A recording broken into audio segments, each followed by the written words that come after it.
Hello students. तो next जो हमारा टॉपिक है वो है क्वांटम नंबर्स। ठीक है। तो लास्ट वीडियो में हमने देखा था कि ऑर्बिटल्स क्या हैं। ठीक। तो अभी ये क्वांटम नंबर आपके एग्जामिनेशन पॉइंट ऑफ व्यू से भी बहुत ज़्यादा इंपॉर्टेंट है। आपको इसमें से बड़ा क्वेश्चन भी आ सकता है, पूरा का पूरा 5 मार्क्स का क्वेश्चन इसमें आ सकता है। तो क्वांटम नंबर को समझने के लिए आपको थोड़ी सी अपनी जो इमेजिनेशन की पावर है उसको थोड़ा सा बढ़ाना पड़ेगा, आपको इमेजिन करना पड़ेगा साथ साथ में। क्योंकि साइंस जो है इसको, स्पेशली केमिस्ट्री, और केमिस्ट्री में भी अगर हम एटम को पढ़ रहे हैं तो उसमें इमेजिनेशन आपकी बहुत स्ट्रांग चाहिए, क्योंकि हम ऐसी चीज़ की बात कर रहे हैं जिसे हम देख नहीं सकते, जिसकी हम कोई डायग्राम, पर्टिकुलर फ़ोटो क्लिक करके उसकी डायग्राम नहीं बना सकते। तो ये सब सारी की सारी मैथमेटिकल इक्वेशंस हैं। सॉरी। और इन मैथमेटिकल इक्वेशंस को ही हमने जो एक लाइन के फॉर्म में इसको एक्सप्लेन किया हुआ है। तो ये बहुत सारी थ्योरीज थी, जैसे हमने पढ़ी है बोहर मॉडल। बोहर मॉडल से पहले भी, मतलब बोहर मॉडल का जो बेस था वो बहुत इंपॉर्टेंट दो थ्योरीज थी, जो वेव थ्योरी थी और जो प्लैंक क्वांटम थ्योरी थी। तो वो थ्योरीज फिर आगे बढ़ी, उन्होंने फिर बोहर मॉडल का जो था एक डेवलपमेंट हुई। बोहर मॉडल के बाद फिर डी ब्रोगली ने अपना कॉन्सेप्ट प्रोवाइड किया डुअल नेचर का। उसके बाद फिर अनसर्टेनिटी प्रिंसिपल आया, जिसने बताया कि इलेक्ट्रॉन या प्रोटॉन की पिन पॉइंट पोजीशन और उसका मोमेंटम एक टाइम पे बताना पॉसिबल नहीं है। उसके बाद फिर जो था हमारा कॉन्सेप्ट आ गया ऑर्बिटल का। देन एक उसके बाद एक और जो मेजर जो इन्वेंशन थी वो थी श्रोडिंजर वेव इक्वेशन। तो जिसके बारे में जो क्वांटम मैकेनिक्स जिसका बेस है क्वांटम मैकेनिक्स। तो ऐसे काफ़ी डेवलपमेंट हुई। तो जो आज हम मॉडल पढ़ रहे हैं एटम का, जो प्रेजेंट कंडीशन में 2020 में जो एटम हमें पता है वो सारा का सारा क्वांटम के ऊपर बेस्ड है। तो श्रोडिंजर वेव इक्वेशन जो क्वांटम की heart of the quantum mechanics है। तो क्वांटम नंबर्स क्या है? क्वांटम नंबर्स क्या है? ये एड्रेस हैं किसी भी इलेक्ट्रॉन का उसके एटम में। ठीक है। तो एड्रेस हम कैसे लिखते हैं? जैसे मैंने अपना एड्रेस लिखा, कुछ भी लिख लेते हैं, जैसे हाउस नंबर 20। ठीक है। तो कॉलोनी होगी जैसे मॉडल टाउन। देन ये कहाँ पे है? जलंधर में है। जलंधर कहाँ पर है? पंजाब में है। और पंजाब कहाँ पर है? इंडिया में है। तो ऐसे हम अपना एड्रेस लिखते हैं।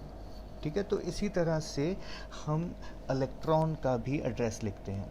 इलेक्ट्रॉन का एड्रेस लिखने के लिए हमें किस चीज़ की ज़रूरत पड़ती है? क्वांटम नंबर्स की। तो क्वांटम नंबर हमें बताते हैं कि इलेक्ट्रॉन कौन से मेन एनर्जी लेवल में है, और उसके बाद उसके सब एनर्जी लेवल कौन से हैं, इलेक्ट्रॉन की एनर्जी कितनी है, इलेक्ट्रॉन क्लॉकवाइज घूम रहे हैं कि एंटी क्लॉकवाइज घूम रहे हैं। तो सारी की सारी इलेक्ट्रॉन के रिगार्डिंग जितनी भी इंफॉर्मेशन है वो सारी की सारी कहाँ से मिलती है? क्वांटम नंबर से। तो क्वांटम नंबर को बेसिकली हम कैसे डिफाइन करते हैं? These are the set of 4 numbers with the help of which we can get complete information about the electrons in an atom, that is like location, energy, type of orbital, then shape of the orbital, orientation। तो ये सारी चीज़ें हमने इसी में cover करनी है।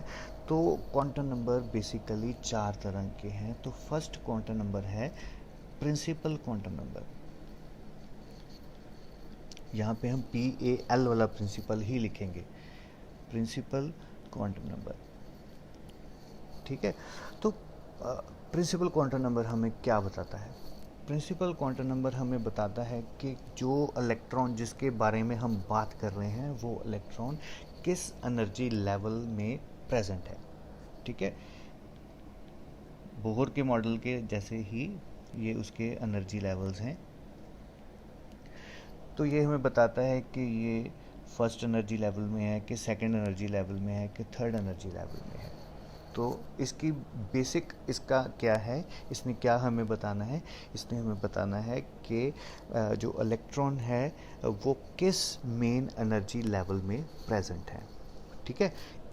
इसको हम डिनोट करते हैं, जो प्रिंसिपल क्वांटम नंबर है इसको हम डिनोट करेंगे n के साथ। ठीक है। और एन की कौन कौन सी वैल्यूज़ हो सकती हैं। एन की वैल्यू कोई भी हो सकती है, 1 हो सकती है, 2 हो सकती है, 3 हो सकती है, 4 एंड सो ऑन, कोई भी theoretically numerous values, n number of values possible हैं। और एक चीज़ इसमें सबसे इम्पॉर्टेंट है, कभी भी एन जो है वो ज़ीरो नहीं होगा। ठीक है, जब भी हम क्वांटम नंबर डिफाइन करेंगे, लिखेंगे, वो आप आगे देखेंगे कैसे हम लिखते हैं क्वांटम नंबर्स को। तो फिलहाल आपने सिर्फ वैल्यूज़ इसकी पढ़नी सीखनी है, कैसे पढ़ते हैं। तो एन हम 1 2 3 4 5 6 7 8 कुछ भी लिख सकते हैं, बट एन कभी भी हमारा ज़ीरो नहीं होगा। ठीक है। सेकंड चीज़ ये हमें क्या बताता है, ये बताता है कि जो इलेक्ट्रॉन जिसके बारे में हम बात कर रहे हैं, उस इलेक्ट्रॉन की एनर्जी कितनी है। वो एनर्जी हम सेम फार्मूले से कैलकुलेट करते हैं, 2 pi m pi square m e raise to power 4 divided by n square h square. ठीक है, इसी फार्मूले से जो बोहर ने प्रोवाइड किया था, उसी फार्मूले से हम एनर्जी इसकी कैलकुलेट कर सकते हैं। ठीक है। और तीसरी चीज़ ये हमें बताता है कि जिस शेल की हम बात कर रहे हैं उसमें कितने मैक्सिमम नंबर ऑफ इलेक्ट्रॉन्स आ सकते हैं। तो उन इलेक्ट्रॉन्स को कैलकुलेट करने के लिए उसने फॉर्मूला दिया था 2n स्क्वायर। एग्जाम्पल देता हूँ मैं आपको, जैसे फर्स्ट शेल है,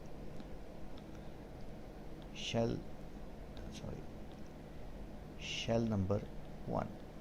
ठीक है, अगर फर्स्ट शेल है तो उसके लिए हम लिखेंगे n की वैल्यू 1 है। तो इसमें नंबर ऑफ इलेक्ट्रॉन्स कितने आ सकते हैं इस शेल में, तो हम वैल्यू पुट करेंगे 2, n की वैल्यू कितनी है 1, उसका हमने कर दिया स्क्वायर।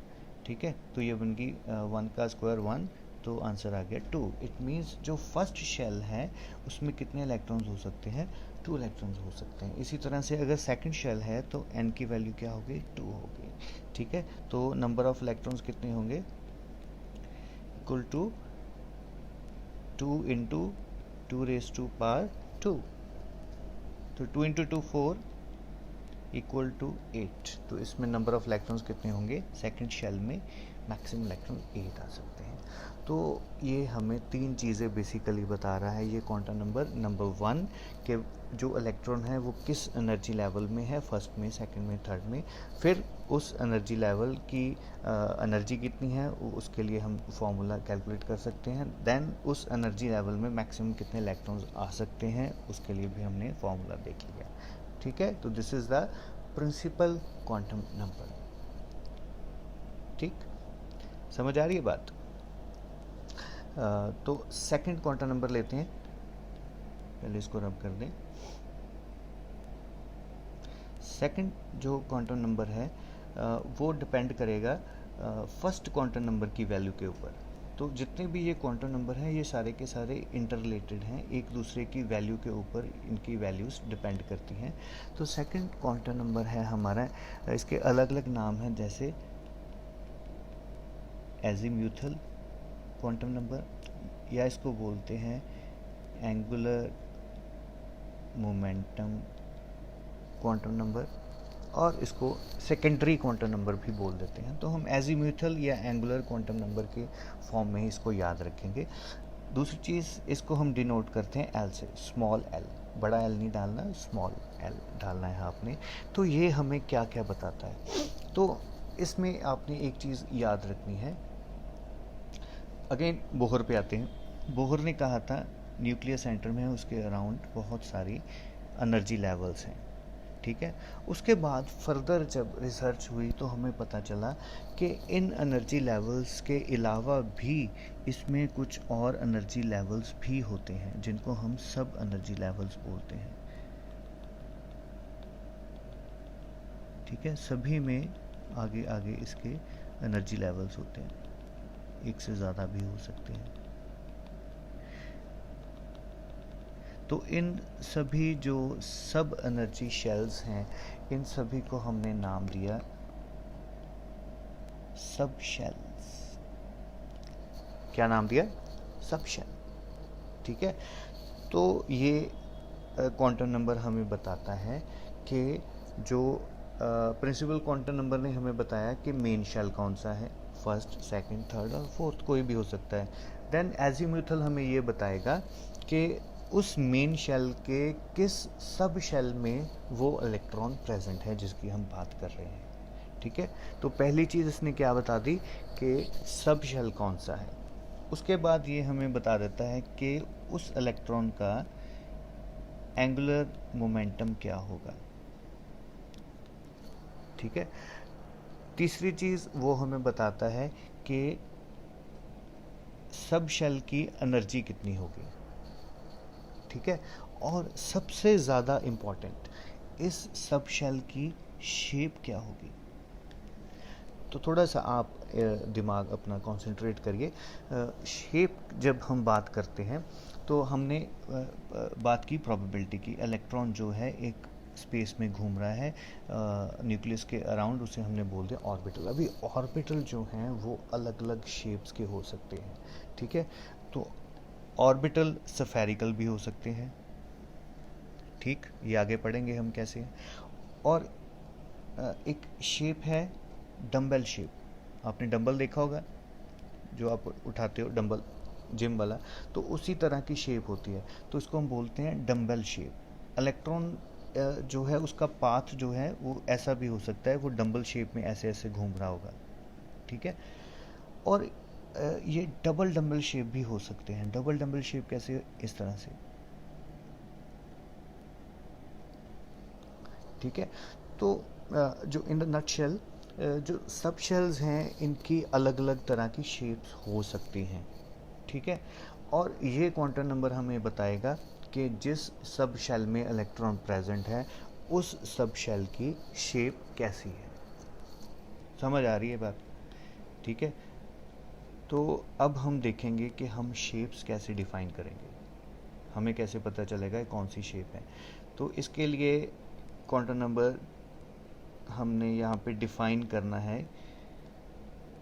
एक मिनट में इसको रब कर दूँ। तो एक छोटा सा टेबल आप लोगों ने याद रखना है। अगर L की वैल्यू, यहाँ पे मैं L की वैल्यू लिखूँगा और यहाँ पे हम लिखेंगे शेप, जो ऑर्बिटल है या सब शेल है उसकी शेप का नाम क्या होगा, उसकी डेजिग्नेशन क्या होगी।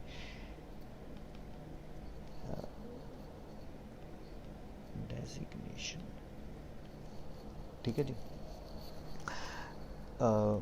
शेप यहाँ पे लिखना रहने देते हैं, हम डेजिग्नेशन ही लिखते हैं। तो डेजिग्नेशन ऑफ सब शेल।